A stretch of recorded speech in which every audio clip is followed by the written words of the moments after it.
Gary, what's the big lesson you guys take away from that Maryland game? I think it's easy that you got to show up and you got to play your best every game, and nobody's handing you anything. You got to go out and take it and execute and play well. And we didn't play well enough to win. And the good thing is it's February. It's not April or May, and it's an opportunity to learn. And that's the takeaway. We got to do some things better, and we got to be ready to play. So we've certainly been working at getting back to where we need to be all week this week. In another matchup like that, where you're in a situation where the other team is really dictating the pace, giving a slow pace of play, just what needs to change next time your group is in that situation against a team similar to Maryland? There's a few things. I think it's not from a lack of opportunities. We outshot them by 9 shots. We had, I thought, better quality shots. We just didn't finish. You finish a few of those. You pick up a few ground balls we missed, where we had the ball in our stick type thing and checked out or didn't finish the play. So you got to make plays too. And that's what they did very well. They didn't make many mistakes, and they made plays when they needed them.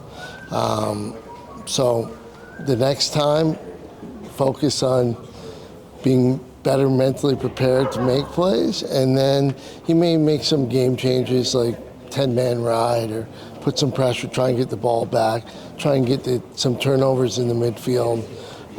Those are the types of things you might change. Like in last game's conference, you mentioned about the missed opportunities and scoring chances. How would you like to improve the efficiency? Well, we are one of the most efficient teams in the country. We have been for the last few years. So, we've had a couple games like this over the last year and a half, but it doesn't happen very often. So we just got to be prepared and keep working at it. And it's more about mental toughness, I think, than anything else, and not getting in our own heads. And weather was probably a bit of a factor as well. So all those things come into play. It's been a long time since you guys played Harvard. How'd they get back on the radar? It was an interesting year trying to complete our schedule. We lost a few games due to basketball schedules and things like that, and we were looking for a game, and they wanted to play, so we added it. We said, sure, love to have you. What's your early assessment of Harvard from what you've seen from them in their first 2 games so far? I think they're very talented offensively. I think if you look at their last couple of years, they like to try and outscore teams.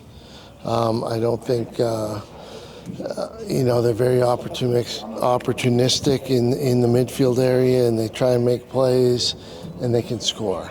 And that's their biggest thing. So I know Coach O'Dearn is focused on trying to limit their opportunities on offense, and we need to get back to executing at a high rate again, like we have in 3 or 4 of our games.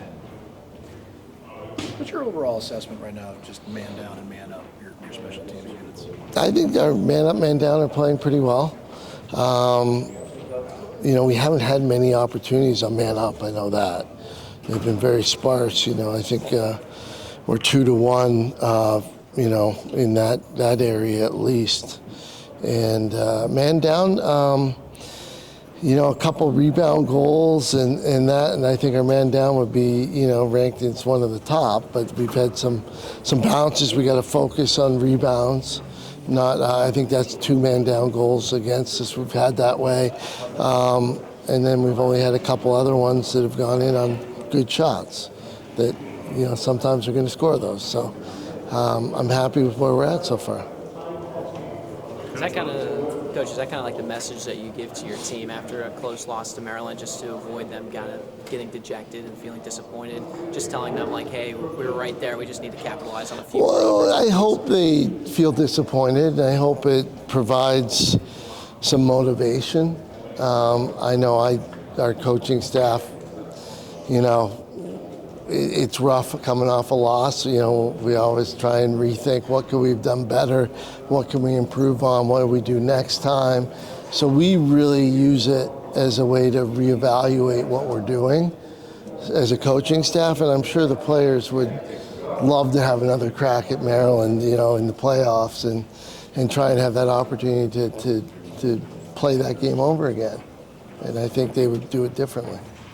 Coach, despite the loss, what positives would you like to see carry over from Maryland to Harvard? Well, I think the positives are, that it allows us to reevaluate early in the season the things we've been working on and the adjustments we can make to play better. It also gives the players some feedback on what they can work on to improve, whether it's their dodging, passing, movement off ball, those types of things. We were able to look at a lot of those and give players feedback. So there's some positives that come out of it for sure. Harvard's got a young goaltender, freshman, 5-star coming out of high school. Yep. How do you guys look to exploit maybe his lack of experience, but also he's pretty talented already? So it's about getting good quality shots and finishing on them. I think,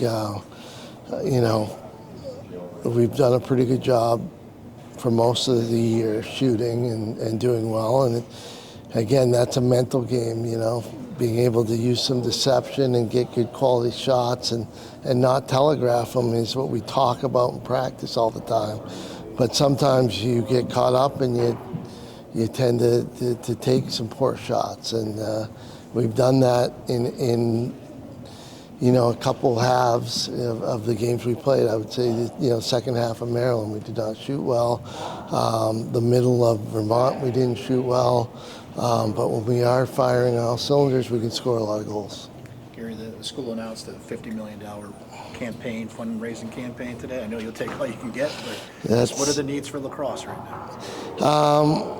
The needs for lacrosse, is just continuing to fundraise and have the money to operate. I think that's the biggest thing, to make sure that we can still travel the way we need to, we can still recruit the way we need to, that we have all the training stuff we need. So, and we're very lucky. We work really hard at it in men's lacrosse, and we've been able to get what we need so far, but we need to help everybody get what they need, and it's a athletic department wide situation, and we're on board for fundraising. We like I said, we work hard at it in men's lacrosse, and we do a pretty good job. Coach, you talk about not wanting to telegraph shots. Are bad shots a result of you guys, mismanaging possessions, or is it kind of an overconfidence in your offense, thinking that you guys can take those low chance shots? No, it's not that. I think it's you fall back to habits when you get under pressure a little bit, and I look at our last game against Maryland. It was wet, it was rainy, it was cold. Unfortunately, we couldn't get our field plowed to get outside the week before, so we didn't get outside, and we didn't get to play in those conditions. And it really, it was a challenge for you. And a low to low, which is your shoulder dropped, is going to be an easy save. And we took some of those things and used those shots. We didn't necessarily shoot poorly. We just execute the shot poorly. Final question. Coach, can you just talk on what you've seen from Johnny Mullen through 4 games this year? I think we're seeing Johnny Mullen, I've seen him get better as we go, and he's learning to play to the game a little bit better. I think early you saw him trying to win the faceoff and go on a fast break every time, and now he's much more conscious about getting us possessions and not necessarily, goal attempts every time we go down the field. So I'm looking for him to have a big game this weekend and really show that he's growing as a face-off man, as a starter.